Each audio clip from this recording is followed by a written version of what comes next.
శ్రీమాత్రే నమః శ్రీమాత్రే నమః శ్రీమాత్రే నమః శ్రీమాత్రే నమః శ్రీమాత్రే నమః శ్రీ విష్ణు రూపాయ నమః శివాయ శ్రీ విష్ణు రూపాయ నమః శివాయ శ్రీ విష్ణు రూపాయ నమః శివాయ శ్రీ విష్ణు రూపాయ నమః శివాయ శ్రీ విష్ణు రూపాయ నమః శివాయ శ్రీ విష్ణు రూపాయ నమః శివాయ నమః శివాయ సాంబాయ నమః శివాయ సాంబాయ శాంతాయ పరమాత్మనే శాంతాయ పరమాత్మనే మృత్యుంజయాయ రుద్రాయ మృత్యుంజయాయ రుద్రాయ మహాదేవాయ తే నమః మహాదేవాయ తే నమః నమో మహద్భ్యో ఋషిభ్యో గురుభ్యో నమః శ్రీ ఉమాభీమేశ్వర స్వామినే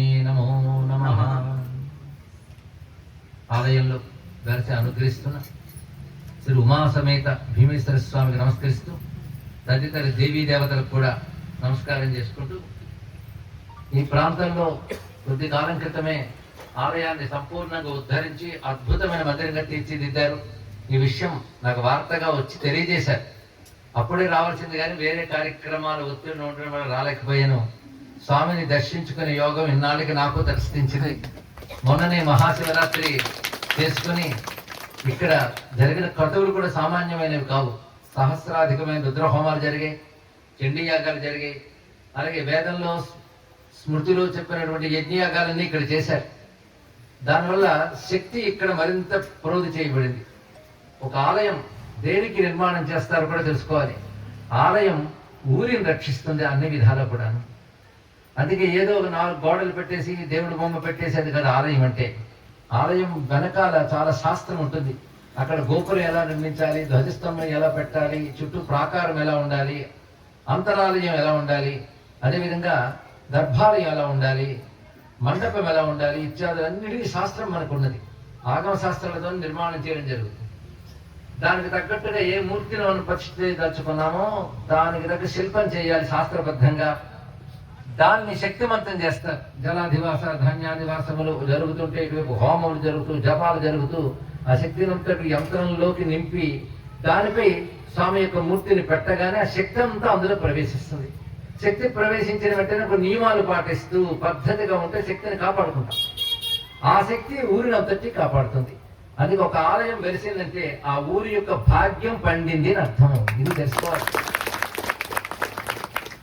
అందులో మాట ఉన్నది, దిగ్ భస్మరహితం ఫాలం దిగ్ గ్రామమశివాత్మకం దిగ్జీవన మనీషాచ్యం దిగ్విద్యామశివాత్మకం అని శాస్త్రం చెప్తున్నది. దాని అర్థం ఏంటంటే భస్మధారణ చేయని నుదురుచ్చి శివాలయం లేని ఊరుచ్చి అన్నాడు. అలాగే శివార్చన చేయని బడుకుచ్చి శివుని గురించి తెలుసుకోని విద్యచి అని మనకి శాస్త్రం చెప్తున్నది. అందుకే విద్యను సార్థకమయ్యేది ఎప్పుడంటే పరమేశ్వరుని గురించి తెలుసుకున్నప్పుడే. దిగ్గ్రామం శివాలయం, శివాలయం లేకపోతే ఊరు కూడా నింద్యం అయిపోతుంది. ఊరు బాగుండాలంటే శివాలయం ఉండాలి అన్నారు. ఏమిటి శివాలయం ఎందుకు ఉండాలంటే శివం కలగడం కోసం. ఒకటి శివం అంటే శుభం, క్షేమం, మంగళం, శాంతి, శుద్ధత, మోక్షము, ఇన్ని అర్థాలు ఉన్నాయి. ఇందులో ఏది మనకు అక్కర్లేదు చెప్పండి? క్షేమం అక్కర్లేదు, శాంతి అక్కర్లేదు, శుభం అక్కర్లేదా, మంగళం అక్కర్లేదా? ఇవన్నీ కలిపి ఒక్క మాటలో చెప్పండి శివ అని దానికి అర్థం. శివ అనగానే చాలు, క్షేమము, మంగళము, శాంతము, శుభము అన్ని కలిసి ఎవరో వారే శివుడు. అని ఎక్కడున్నాడు శివుడు? ఎక్కడుంటాడండి? ఎక్కడ లేడు. శివుడు సర్వవ్యాపకుడు. అది శివశబ్దాన మరొకర్థం శేతే ఇది శివ అని అర్థం. అంటే ఉన్నవాడు, ఉన్నవాడు ఆయనే. ఆయన ఆధారం చేసుకున్న జగత్తంతా ఉంటుంది. జగత్తు మారిపోతూ వెళ్ళిపోతుంది కానీ జగత్తుకి శక్తినిస్తూ జగత్తు అంతర్యామిగా ఉంటాడు శివుడు. అది శివుడు లేని వస్తువేది. అన్ని శివం కావాలని మనం కోరుకుంటాం, అన్ని శుభం కావాలని మనం కోరుకుంటాం కదా. కానీ శుభం కావాలంటే శుభస్వరూపుణ్ణి ఆరాధించాలి. కానీ శివుని ఆరాధించి శివనామం పలికేవారు ఎవరు? శుభం కోరుకునేవారు. శుభం ఇచ్చేవాడు శివుడు. ఈ మాట కృష్ణుడు చెప్తాడు భారతంలో, శివం ఇచ్చేది మనుష్యానం తస్మాత్ శివ ఇది స్మృత అన్నట్టు. అందరికీ శివం ఇస్తాడు. శివానికి మూలమైన వాడు కనుక అది శివ అని పేరు ఉన్నది అని సాక్షాత్ కృష్ణ పరమాత్మే శివనామానికి అత్యద్భుతమైన అర్థాన్ని చెప్పాడు. ఇప్పుడు శివుడు సంతగా ఉంటాడని చెప్పాం కదా. ఎన్ని రూపాలతో ఉంటాడంటే 8 రూపాలతో ఉంటాడు. 8 అని మీరు అనుకుంటారు. నేను 8 మీకు చెప్తే 8 తప్ప ప్రపంచంలో మరొకటి లేదని కూడా మీరు తెలుసుకుంటారు. ఆ 8 ఏంటో తెలుసుకుందాం. పంచభూతాలు ఎన్ని? 5. భూమి, నీరు, అగ్ని, వాయువు, ఆకాశం. 5 మనకు శుభాన్ని ఇస్తాయా లేదా? ఏది లేకపోయినా మనం బ్రతకలం. కనుక 5 శుభాన్ని ఇచ్చే ఒకానొక శక్తి ఉంది. శుభమిచ్చేవాడు శివుడైనప్పుడు ఈ 5 శివుడు ఉన్నాడు. జలములో, భూమిలో, నీరులో, అగ్నిలో, వాయువులో, ఆకాశంలో ఉన్నాడు కదా పంచభూతాల్లో. ఈ 5 కాక మరొక 2 మూర్తులు ఉన్నాయి, సూర్యుడు, చంద్రుడు. వీళ్ళిద్దరే కాలకర్తలు. పగలు రాత్రి అనే కాలాన్ని ఏర్పరిచిన వాళ్ళు వారే. వారు కూడా ఈ పంచభూతాలకి శక్తిని ఇచ్చేవారు సూర్యచంద్రులేగా. ఇప్పటికి ఎన్ని అయ్యాయి? 7 అయ్యాయి. ఇవన్నీ చూస్తూ ఇవి నేను అనుభవిస్తున్నాను, ఇవి అనుభవించాలి అనే లోపల మరొక చైతన్యం ఉంది మళ్ళీ. వాడిని జీవ చైతన్యం అంటాం. ఇది 8వది. ఈ 8 తప్ప ప్రపంచంలో మరొకటి లేదు అని నేను అంటాను. మీరేమంటారు? ఉన్నాయా ఇంకేమన్నా? 8 ఎంత కావాలన్నా. అయితే ముందు చెప్పిన 7 ఎక్కడున్నాయి? పంచభూతాలు, సూర్యుడు, చంద్రుడు ఎక్కడున్నారు? చుట్టూ ఉన్నవే కదండి. కాదు, మన శరీరంలో కూడా అవే ఉన్నాయి. అవి ఎలాగున్నాయో అని చెప్పక్కర్లేదు, మీరు ఆలోచిస్తే మీకే తెలుస్తుంది. మనలోనే పంచభూత తత్వములు ఉన్నాయి. జలం మనలో ఉంది, అగ్ని మనలో ఉంది, వాయువు మనలో ఉంది, ఆకాశము మనలో ఉంది, భూతత్వం కూడా మనలో ఉంది. ఎముకలు, చర్మముతో భూతత్వమే. ఇక జలము లేకపోతే శరీరం నిలవదు. అగ్ని వేడిమి రూపంలో ఉంది, ఇక వాయువు ప్రాణ రూపంలో మనకు ఉన్నది. ఇవన్నీ దేనిలో ఉన్నాయో ఆ స్పేస్ ఉందే, అది ఆకాశం, అది మనలో ఉంది. ఇవన్నీ పట్టుకుని నేను అనుకుంటూ ఒకడు ఉన్నాడు మనలో. ఆ నేను అనబడే జీవ చైతన్యం కూడా ఈశ్వరుడైనప్పుడు శివుడు కాక మరొకటి ఏమన్నది చెప్పండి. కానీ 8 శివుడు అనుకుంటే ఏం జరుగుతుంది? 8 రూపాయలు శివుడిని పూజ చేస్తూ ఉంటే 8 మనకు శివం అయిపోతాయి. శివం అంటే శుభం వచ్చేస్తాయి. నిజానికి 8 మనకు కావాలే గాని 8 తీవ్రంగా ఉంటే తట్టుకోలేం. అలాగే అసలు తక్కువగా ఉంటే అసలు తట్టుకోలేం. 2 తట్టుకోలేని ఒక విధంగా ఉంటాయి, మనకు కావలసిన విధంగా కూడా ఉంటున్నాయి. ఉదాహరణ అగ్ని లేకపోతే మనం పడుకోలేదు, కానీ అగ్ని జ్వాలను మండిస్తే తట్టుకోలేం. నీరు లేకపోతే మనం పడుకోలేదు, కానీ నీరు ఉప్పెని వస్తే తట్టుకోలేం. కనుక మనకు కావలసిన 8లో కూడా 2 భావాలు ఉన్నాయో లేదా చెప్పండి. మనకి సహించగలిగి ఆనందించగలిగి ఒక భాగం ఉంది, మనల్ని బాధించే లక్షణం ఉంది. 2 ఒకే వస్తువుకు ఉన్నాయి. ఇది కూడా ఆలోచించాలి. అయితే మనం బాధించే లక్షణం ఉండకూడదు, కానీ మనకు ఆనందం కలిగించి మనం పోషించే లక్షణం కావాలని కోరుకుంటాం, కానీ తప్పు. ఉదాహరణ సూర్యుడు ఉన్నాడు, సూర్యుడు మనకు శుభం కలిగిస్తాడు, అందుకు రోజు కృతజ్ఞతగా దండం పెడతాం. కానీ గ్రీష్మ ఋతువు వస్తే అది తట్టుకోలేం, ప్రాణాలు కూడా తీసేస్తుంది ఒక్కొక్కసారి తీవ్రమైన వేడి. పైగా గోదావరి అనుకుంటే చాలా మంచి జలం, నేను పొంగిపోయి వచ్చేస్తే ఏం చేయగలం? కనుక 2 రూపాలు ఉన్నాయి కదా, 2 రూపాలకు శాస్త్రం ఒక పేరు పెట్టింది. మనకు అనుకూలమై అనుగ్రహించే రూపానికి అఘోరం అని పేరు, బాధించే రూపానికి ఘోరం అని పేరు. ఇప్పుడు మనకి ఘోర అఘోరాలు ఏది కావాలి? అఘోరం కావాలి కదా. మీరు అర్థమైందని చెప్తుంది. అఘోరం కావాలా, ఘోరం కావాలా? అఘోరం కావాలి. కానీ ఘోరం కూడా ఉంటుంది కదా. ఘోరం లేకపోతే మనకి ప్రమాదం. గ్రీష్మకాలంలో సూర్యుడు తీవ్రంగా లేకపోతే ప్రమాదమే, వర్షాకాలంలో వర్షం బాగా కురవకపోతే ప్రమాదమే. అయితే అవి ఉండాలి ఘోరం, కానీ మనకి అది హాని కలిగించకుండా అది కూడా మన మంగళమైపోవాలి. కానీ ఘోరం అఘోరం ప్రపంచంలో మొత్తం ఉంటాయండి. అంతేకాదు, మనకు తోడుగా ఒక మనిషి ఉంటాడు, అది ఘోరమా అఘోరమా? చెప్పండి. అఘోరమేగా. కానీ మనిషి ఒక్కొక్కసారి నచ్చుతాడు, ఒక్కొక్కసారి నచ్చడు, ఒకసారి తిడతాడు, ఒకసారి కొడతాడు. ఇదేమో బాబు తట్టుకోలేకపోతున్నా అంటూ ఉంటాం. అప్పుడు వాడు ఘోరంగా ఉన్నాడు, అఘోరంగా ఉన్నాడు, ఘోరంగా ఉన్నాడు కదా. ఘోరం అఘోరం మనుషుల్లోనూ ఉంది. పిల్లలు పుడితే చాలా బాగుంటుంది అనుకుంటాం, అప్పుడు అఘోరం. దాన్ని పుట్టిన తర్వాత ఏడిపిస్తే ఘోరం. అన్ని అంతే. ప్రతిదానం ఏది మనం ఘోరం అనుకుంటున్నాం అక్కడే అఘోరం ఉంది, ఏది అఘోరం అనుకుంటున్నా అక్కడే ఘోరం ఉంది. ఈ ఘోరాఘోరాలు మనం మార్చలేం. అది మన కర్మల కొద్దీ ఒక్కొక్కసారి ఒకే వస్తువు ఘోరంగా ఉంటుంది, ఆ వస్తువే అఘోరంగా ఉంటుంది. కానీ ఘోరంగా అఘోరంగా కర్మ కొద్దీ ఉన్నా మనకి చివరికి అది శుభం కలిగిస్తే చాలని కోరుకుంటాం కదా. కానీ ఈ 3 గుర్తుపెట్టుకోండి, ఘోరం, అఘోరం, శివం. కానీ ఘోరంలోనూ శివం ఉంది, అఘోరంలోనూ శివం ఉంది. కానీ శివునికి 2 రూపాలు ఉన్నాయి, అఘోరేభ్యో ఘోరేభ్యో ఘోర ఘోరతరేభ్య అన్నారు. ఘోర అఘోర ఈ 2 రూపాలు ఉన్నాయి. ఒక శత్రువుడు మన మీదకి దాడికి వచ్చారనుకోండి, అప్పుడు మన యోధులు బయలుదేరి వాళ్ళని సంహరించడానికి వెళ్తే మనకు ఉత్సాహం వస్తుందా లేదా? అప్పుడు ఆ శత్రువుల పాలనకి యోధులు ఎలా ఉంటారు? ఘోరంగానే ఉంటారు. ఎవరికి శత్రువులు ఘోరంగా ఉంటారు. కానీ దేశం పట్ల రక్షించడానికి చేస్తున్నారు కనుక అఘోరంగా ఉంటారు. ఇప్పుడు ఘోరం మంచిది, అఘోరం మంచిది, రెండు అవసరమే. ఈ రెండు మనకు శుభంగా ఉంటే చాలు. ఇలా మనం కోరుకుంటే ఘోరాన్ని మార్చక్కర్లేదు, అఘోరాన్ని మార్చక్కర్లేదు, మన శివం ఉంటే చాలు అని ఈ పంచభూతాల్లోను, సూర్యుల్లోను, చంద్రుల్లోను, జీవ చైతన్యంలోను శివుడు అఘోర రూపాల్లో ఉన్నా మనకు శివుడే అని తెలుసుకుని నమస్కారం చేసుకుంటే ఇవి మనం బాధించే విధంగా కాకుండా మనం అనుకూలించే విధంగా మారిపోతాయి.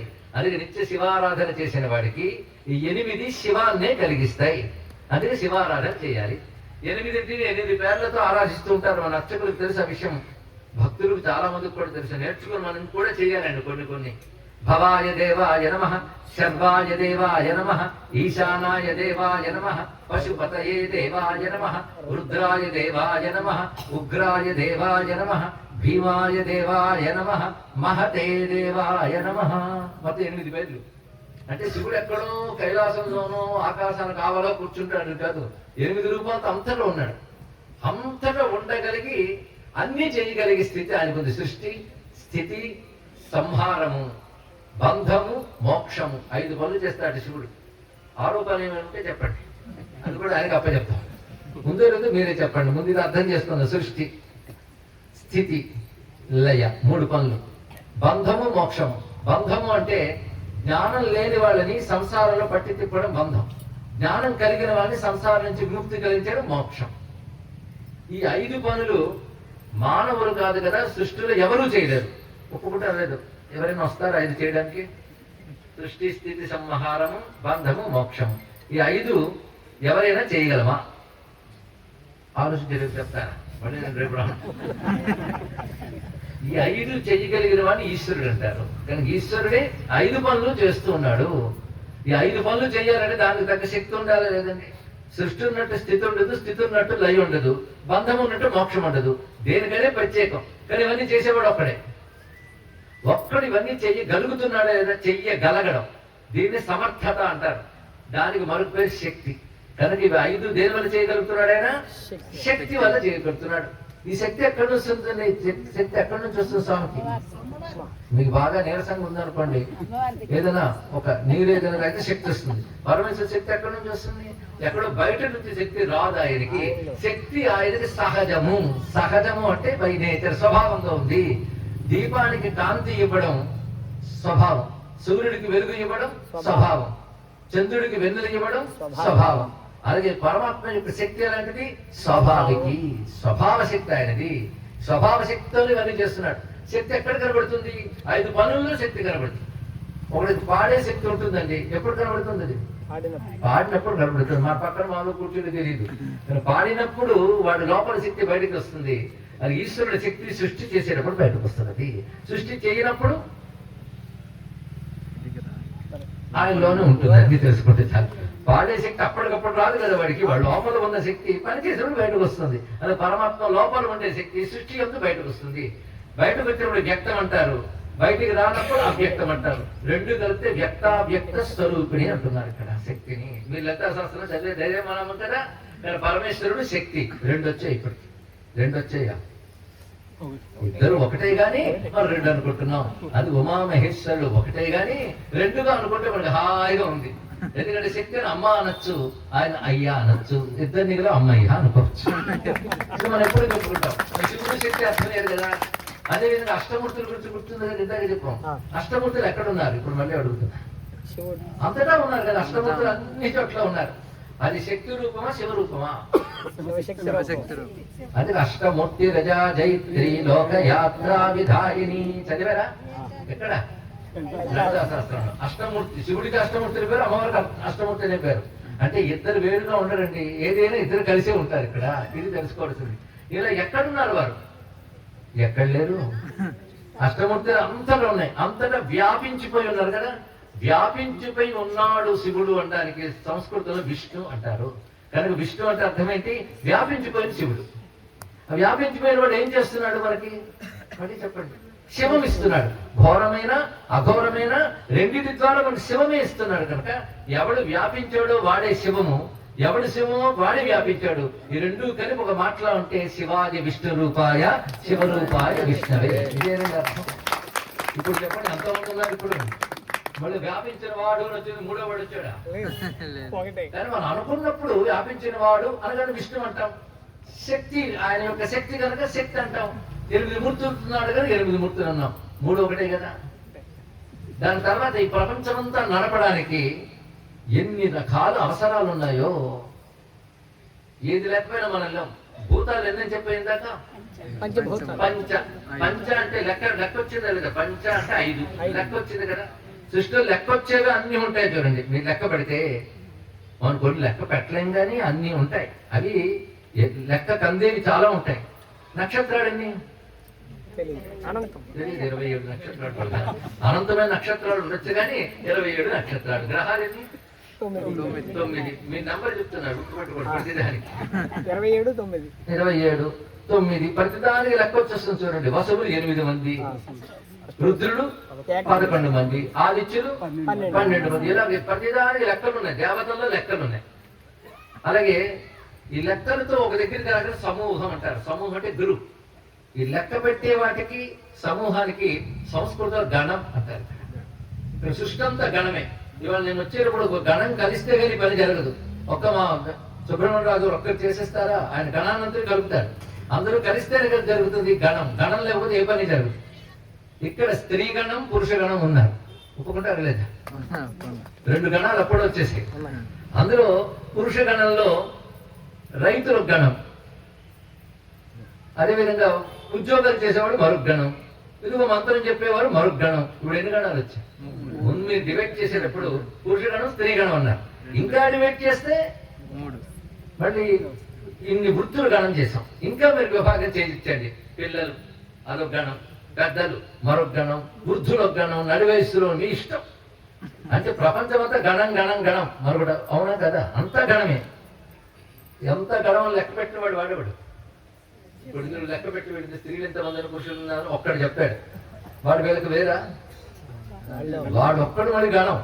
ఎలాగో చెప్తాను. వాడి ఇంద్రియాలు ఉన్నాయో లేవా? ఎన్ని? పంచ జ్ఞానేంద్రియాలు, పంచ కర్మేంద్రియాలు. ఇవి గణించే చెప్పారు కదా. గణించితే వచ్చేదే గణం. ఇదే అన్ని గణించారు. పంచభూతాలు, అష్టవసువులు లెక్కనప్పుడు 2 కళ్ళు, అదే 2 చెవులు లెక్క పెట్టారు లేదా? ఇంద్రియాలు 5, 5, 10. ప్రాణాలు అది 5, ఇంకా లెక్క కడితే మరో 5 లెక్క కట్టచ్చు. ఇవన్నీ గణాలు ఉన్నా లేదా చెప్పండి. అంటే ఒక మనిషి మళ్ళీ గణం అయ్యాడు చూడండి. కానీ జగత్తంతా గణం గణం గణం ఎన్నో ఉన్నాయి, అనేకమే గణం. కానీ అందరిలో ఇందాక చెప్పిన ప్రకారం వ్యాపించి ఉన్నవాడు ఎవడు? ఒకడే ఈశ్వరుడు. కానీ అంతా గణమైతే దాన్ని శాసించి నడిపేవాడు పతి అవుతాడు కనుక ఆయన గణపతి అన్నాడు. అన్ని అలా కలుస్తున్నాయి. మీరు ఒక్కటి పరిశీలించండి. కానీ పేర్లు వేరుగా పెడుతున్నాం, రూపాలు వేరుగా చెప్తున్నాం, కానీ అంతా ఒకే పరమాత్మ. ఇది మనకి వేదం చెప్పినటువంటి ధర్మం. ఒకే పరమాత్మ కనుక ఏ రూపంతో మనం నమస్కారం చేసుకున్నప్పటికీ ఆ రూపంతో అనుగ్రహించేవాడు ఒకడే పరమాత్మ. కనుక అన్ని రూపాలు మనం ఒకే పరమాత్మను ఉద్దేశంతో ఆరాధించాలి. శివుడైనా విష్ణువైనా ఇవన్నీ కూడా పరమాత్మ ధరించిన అనేక రూపములు. ఇదే ఉండేది ఒకప్పుడు మన భారతీయ సంస్కృతిలో. అంటే సర్వదేవతల్ని ఆరాధించేవారు. మీరు రామాయణ భారత కాలాల్లో చూస్తే యజ్ఞయాగాదుల్లో ఇప్పటికీ కూడా అందరి దేవతలను ఆరాధిస్తారు. అయితే ఇందులో ఒక పేరు, ఒక రూపము ఇష్టంగా కొందరు అనిపిస్తుంది, అది చేసుకోవచ్చు. ఆ పరమాత్మ ఇన్ని రూపాలుతున్నాడని ఎరుకుండాలి. ఒకప్పుడు పూర్వం ఇదే ఉండేదండి. కానీ తర్వాత అనేక నాస్తిక మతాలు వచ్చిన తర్వాత, వేద విరుద్ధమైన మతాలు వ్యాపించిపోయిన తర్వాత క్రమక్రమంగా మనకి ఈ సంస్కృతి దూరం అయిపోయింది. భగవంతుడిని ఆరాధించడం అనే సంస్కృతి, ఇలా ఇన్ని రూపాలతో ఉన్నవాడు ఒకే పరమాత్మని ఎరుక లేకపోక వాళ్ళలో వాళ్ళు కొట్టుకోవడం, ఇలాంటివి జరుగుతూ ఒక భయంకరమైన వాతావరణం ఏర్పడింది. కొందరు నాస్తికులు అయిపోయారు, దేవుడే లేడని వారు. కొందరు విగ్రహాలు, దేవుళ్ళు ఇవేవి లేరు, అంత శూన్యమే అంటే శూన్యవాదులు కొంతమంది తయారైపోయారు. ఈ లోపల మరికొందరు కొట్టుకునే వాళ్ళు, ఇదివరకు అంతా కలపకటం చూసుకునే వాళ్ళకి కలి ప్రభావంతో దూరభావాలు ఏర్పడిపోయాయి. శివుడు వాళ్ళందరూ ఒకడు, విష్ణు వాళ్ళందరూ ఒకడు, ఇలా అయిపోయారు. ఈ సమయంలో మళ్ళీ ఇలా కొట్టుకుపోతూ ఉంటే ధర్మం ఏమవుతుంది అని ఆలోచించి ఒక మహానుభావుడు అవతరించి ఏం చేశారంటే, ఉన్నది ఒకటే పరమాత్మ, ఆ పరమాత్మ సృష్టిలో మరొకటి లేదు కనుక ఉన్నది ఒకటే, ఉన్నది ఒకటే ఒకటే ఒకటే. కానీ మనకి జ్ఞానం లేని వాడికి 2, 3లా కనబడుతున్నాయి కనుక ఎక్కువగా కనబడటం అజ్ఞానం, ఒక్కటిగా కనబడే జ్ఞానం కనుక ఒక్కటే పరమాత్మ ఉన్నాడు అనేది ఒక జ్ఞానాన్ని చెప్తూ ఆ పరమాత్మని ఇన్ని రూపాలతో మీరు ఆరాధిస్తున్నారు కనుక మీరు ఇష్టదేవతగా ఎవరిని ఆరాధించినా ఇవన్నీ కలిపి ఒకటే అని మళ్ళీ తీసుకొచ్చి ప్రతిష్ఠ చేశాడు ఆయన. కొత్తగా ప్రతిష్ఠ చేయలేదు. ఆ మహానుభావుడి పేరు ఆదిశంకర భగవత్పాదుడు. ఆయన చేసిన ఉపకారం అదండి. బాగా ఆలోచించే జ్ఞానికి నిర్గుణ బ్రహ్మం నిరాకార బ్రహ్మ అర్థమయ్యేటట్టు చేశాడు. అంత జ్ఞానం లేని సామాన్య జనులకి ఆ బ్రహ్మముని మీరు ఇన్ని రూపాలతో ఆరాధిస్తారు కనుక ఏదో ఒకటి అని కాకుండా అన్నీ ఒకటిని ఆరాధించండి అని చెప్పాడు ఇక్కడ. అది వేదం చెప్పిన ప్రకారంగా పరమాత్మని శివునిగా, శక్తిగా, విష్ణువుగా, గణపతిగా, సూర్యుడుగా ఆరాధిస్తున్నాం. మొత్తం ఎన్నయ్యే? 5. ఈ 5 ఆరాధన ముందు నుంచి ఉన్నదే వేదమునందు కనుక మళ్ళీ 5 ఆరాధన మళ్ళీ ప్రజల్లోకి వచ్చేటట్టు చేశాడు. దాన్నే పంచాయతనం అంటున్నాం. పంచాయతనం ఆదిశంకరులు సృష్టించలేదు. ఇది వేదము, వేదాన్ని నమ్మి వచ్చిన ధర్మశాస్త్రం అంటే శ్రౌత స్మార్త అన్నారు. శృతి స్మృతులుగా ఉన్నది. శంకరులు పుట్టక ముందే ఉన్నది శ్రౌతం స్మార్తం అనే. శంకరుడు కూడా స్మార్తుడుగానే పుట్టాడు. ఆయన విష్ణువు గురించి చెప్పాడు. దాని పేరు శంకరుడు. వాళ్ళ అమ్మా నాన్న శివాలయంలో కేరళలో పూజ చేసి ఈయన పుట్టాడు మహానుభావుడు ఆయన యొక్క అనుగ్రహం వల్ల. కనుక విష్ణు భక్తి శివభక్తి రెండూ ఉండేటువంటి వాళ్ళు ఏమంటారు? పూర్వం స్మార్తులు అనేవారు. స్మృతిని అనుసరించి, శ్రౌతాన్ని అనుసరించి మొత్తం వేద ధర్మం కాపాడుతూ వేదంలో ఉన్న సర్వదేవతలను ఆరాధన చేస్తారు. ఆరాధన చేసేటప్పుడు ఎలా ఉంటుందంటే తల్లి అమ్మవారి భక్తురాలండి, తండ్రి శివభక్తుడు, కొడుకు విష్ణు భక్తుడు, కోడలేమో గణపతి భక్తుడు. అందరూ కలిసి ఒకే ఇంట్లో ఉంటారు హాయిగా. అది హిందూ మతం యొక్క అందం. అందుకని ఆవిడ బయలుదేరి అమ్మవారిని పూజించాలి, మీరు శివుడిని పూజిస్తే మీ పని చెప్తా అందరు. ఆయన శివ పూజ చేస్తాడు, అమ్మవారి పూజ చేస్తుంది. ఎవరికి వారు. అది సనాతన ధర్మంలో అందం ఇక్కడ.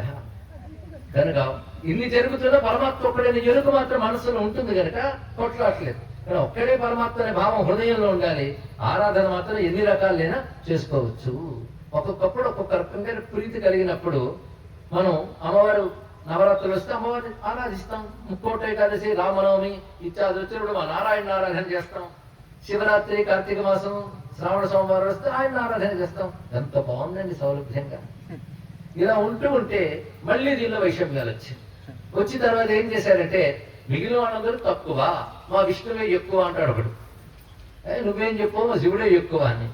వేదంలో అనేక చోట్ల విష్ణువు గొప్పవాడని ఉంది కదా. నారాయణ బ్రహ్మచారితే అని వాడు చెప్తే ఏకో రుద్రహ అని కూడా వేదం చెప్తుంది. దానికి ఏమంటావు అని మరుగుడు అంటాడు. ఈ రెండూ కాదు, గణానాథ గణపతి మహావామి అంటాడు మరొకడు. ఇదేమీ కాదయ్యా అరుణ ప్రశ్నలో అంత సూర్య భగవానుడే అని చెప్పాడంటారు మరొకడు.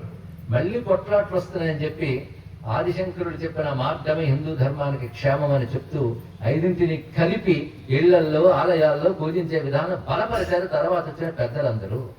ఇది ఏ బీసీలో పుట్టిందో, ఏడీలో పుట్టిందో అనవసరం. అంతే కదా. ఇవాళ మనం కరెంట్ స్విచ్ వేసుకున్నాం, చక్కగా వాడుకుంటున్నాం. బీసీలో కరెంటు లేవండి ఎప్పుడు, కానీ ఉన్నవన్నీ ఆపేద్దాం అంటాం. బీసీలో ఎలక్ట్రిసిటీ లేదు కాబట్టి నేను ఇప్పుడు ఎలక్ట్రిసిటీ వాడను అంటామా? పురాతన కాలం లేకపోవచ్చు కానీ బతుకు పనికొస్తుంది కదా, వాడుకుంటాం. కనుక మనకి పనికొచ్చేటువంటి సనాతన ధర్మంలో ఏదైనా దాని చరిత్ర తప్పకూడదు. దానికి శాస్త్ర ప్రమాణం ఉందా లేదా చూస్తే చాలు. ఇది తెలుసుకోండి. ఇక్కడ శాస్త్ర ప్రమాణం ఉందా లేదా.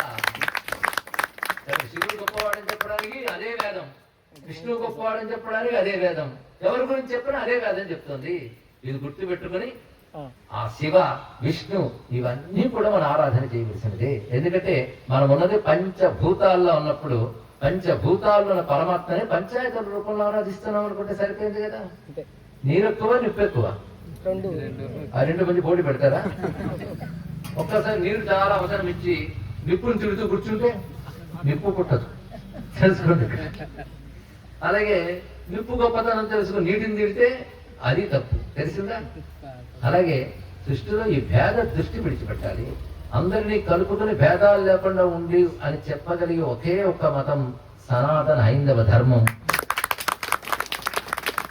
దాన్ని అలా కలిపి ఉంచిన వాళ్ళు ఆచార్యులు అవుతారు. అందులో విడదీసి చూపించే వాళ్ళు ఆచార్యులు కారు. వాళ్ళ ఆచార్యులుగా ఉన్నా విడదీసి చూపించకూడదు. కొందరు అంటూ ఉంటారు మా శివుడి మీద ద్వేషం లేదండి, ఆ శివుడు కూడా విష్ణువు యొక్క భక్తుడే. ఇంకా వాళ్ళ వర్గాలు తయారయ్యి ఆ శివుడు విష్ణువు పాదాల కింద పడ్డట్టు బొమ్మ వేస్తే కూడా తుట్టుడు. అలా కొంతమంది విష్ణువు కూడా శివభక్తులైంది అని వాటికి కథ తీస్తారు. పురాణాల్లో కూడా శివుడు మహాలింగంగా వచ్చినప్పుడు విష్ణువు వరతలుచుకోలేకపోయాడని ఒక చోట, విష్ణువు శివుడు పూజించేయడం ఒక చోట ఉంటుంది. ఇది వెనకాల విష్ణు భక్తులు వాళ్ళంతా కారం రాసుకున్నట్టు ఉంటుంది. అరే బాబు అది పురాణంలో ఉందిరా నాయన అనగానే ఆ పురాణాలు మేము నమ్మ ఉంటాం. అంతేగాని ఆ శివుడు రామనామం జపించాడని పురాణం మాత్రం నమ్ముతారు. అంటే అర్థం ఏంటి? వాళ్ళకి ఇష్టమైన మాత్రమే తీసుకొని ఇష్టం తోసి పారేస్తారు. కానీ మనమేమంటాం?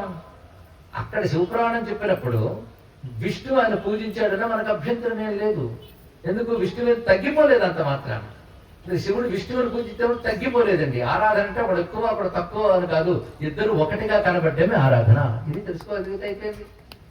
కనుకనే క్వచిత్ బ్రహ్మ క్వచిత్ విష్ణు క్వచిత్ రుద్ర ప్రశస్యతే అని వేదమే చెప్తున్నది. ఒక్కొక్కప్పుడు విష్ణువు గొప్పతనం, ఒక్కొక్కప్పుడు బ్రహ్మ గొప్పతనం కనబడుతుంది. చలికాలంలో చలిమంట గొప్పతనం కనబడుతుంది, వేసవి కాలంలో నీటి గొప్పతనం కనబడుతుంది. ఇప్పుడు ఏది గొప్పతనం అంటే ఏం చెప్తాం? కానీ ఒక్కొక్క సందర్భంలో ఒక్కొక్కరు గొప్పగా చెప్పబడుతూ ఉంటారు. అదే ఎక్కువ తక్కువ లేవు. ఇది తెలియక మీ హిందూ మతంలో ఎక్కువ దేవుళ్ళు కనుక హిందూ మతం మంచిది కాదు, మీ హిందూ మతం అంట. నిన్న కూడా ఇక్కడే అభోరించాడు వాడు కూడా. ఇవాళ మరొక దానిలోకి కాసుల కోసమో దేనికోనో వెళ్ళిపోయి హిందూ మతంలో ఒక్క పుస్తకం కూడా గురువు దగ్గర నేర్చుకోని వాడు కూడా హిందూ మతాన్ని తిట్టడం మొదలెట్టాడు. ఈ వేరుగా చూడడం అలవాటైన వాడు వాడికి సహకరిస్తుంటారు. చాలా బాధాకరమైన అంశం ఇక్కడ. వాడికి ఏం తెలుసు హిందూ మతం? ఇంతమంది దేవుళ్ళ బలం కలిగిన మతం హిందూ మతం. ఇది తెలుసుకోవాలి. ఎంతమంది దేవుళ్ళు ఉన్నా ఒకే పరమాత్మ యొక్క రూపాలని చెప్పిన మతం హిందూ మతం. కనుక ఒకడే దేవుడు అని చెప్పేది మనమే, అనేక దేవుళ్ళు అని చెప్పేది మనమే, నిరాకారం అని చెప్పేది మనమే, సాకారం అని చెప్పేది మనమే. ఇంత సమగ్రమైన సనాతన ధర్మంలో పుట్టడం మన భాగ్యం. దానిలో బ్రతకడం కూడా మన భాగ్యంగా బ్రతకాలి, దాన్ని కాపాడుకోవాలి. సనాతన ధర్మం చెప్పిన ఎన్నో సదాచారాలు ఉన్నాయి. కేవలం దేవుడిని పూజించడం మాత్రమే కాదు సనాతన ధర్మం అంటే. సనాతన ధర్మం ఆధారంగా కుటుంబ వ్యవస్థ కాపాడబడాలి. అమ్మా నాన్నను గౌరవించడం నేర్చుకోవాలి. అమ్మా నాన్న కూడా ధర్మం తెలుసుకుని పిల్లలకు చెప్పగలిగినప్పుడే వాళ్ళ అమ్మా నాన్న పదవికి కూడా సార్థకత అవుతుంది. అది ఊరికనే తల్లిదండ్రులు పూజించమంటే పూజించాలి, నిజమే. తల్లి తండ్రి జన్మించారు కానీ ఎలా ఉన్నా పూజించాలి. పండితులు కాకపోయినా మూర్ఖులైనా తల్లిదండ్రులు పూజించాలి. అదే నువ్వు చేసే తల్లి తండ్రి పూజను స్వీకరించేవాడు నారాయణుడు కాబట్టి అనుగ్రహిస్తారు. అయినప్పటికీ తల్లి తండ్రికి బాధ్యత ఉంది. వాళ్ళకి పూర్వీకుల నుంచి వచ్చిన మంచి సదాచారం సంస్కృతి ఏదైతే ఉన్నదో దాని తర్వాత తరాలకు అందించే పని చేయాలండి పిల్లలకి. మీరు భక్తి కోసం ఎన్ని చదువులు చదివించినా మీ ఇంటి చదువు మీ సంస్కృతి పిల్లలకు అందించాలి, ఆ తర్వాత తరాలకు వెళ్ళాలి. ఇది ధర్మం.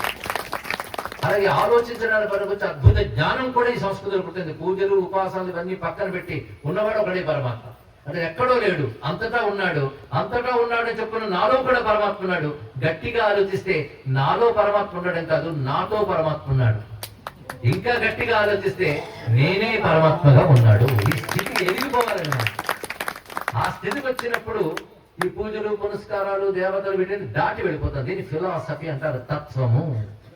అందుకే ఇంట్లో ఒక ఆచారంగా మొదలెట్టాలి, భగవంతుని ఆరాధించాలి, చివరికి తత్వాన్ని తెలుసుకోవాలి. ఈ మూడు మన సనాతనంలో ముఖ్యమైన అంశములు.